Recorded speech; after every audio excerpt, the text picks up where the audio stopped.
তুমি বই ছিঁড়ে কি ঠিক করেছো? হ্যাঁ, বই ছিঁড়ে কি ঠিক করেছো?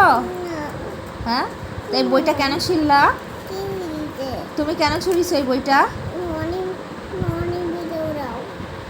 রুহানের কিসের ভিডিও দেবো? তুমি বইটা কেন ছিঁড়লা? অন্যায় করেছো? অন্যায় করো নাই? হ্যাঁ, আর কখনো এরকম করবে না।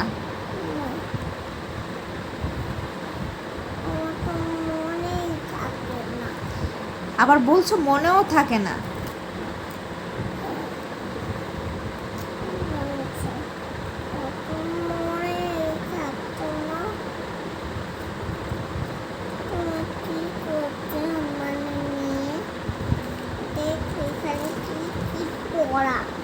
পড়া তো ছিঁড়ে ফেলেছো বই থেকে। ওই যে বইয়ের ওই পৃষ্ঠা ছিঁড়েছো, ওইখান থেকে আবার ছিঁড়েছো। শুধু অন্যায় করো, তুমি শুধু অন্যায় করো। শুধু শুধু আমার আম্মু তোমার শুধু শুধু তুমি আমার বকা দাও কেন? শুধু শুধু কোথায় তোমাকে শুধু শুধু বকা দিই? তুমি তো বই ছিঁড়ছো, এর জন্য বকা দিছি তোমাকে। কি দিয়ে বকা দেয় আমার? যাও, তোমার পরে রাগ করেছি, তোমার সাথে কথা বলবো না।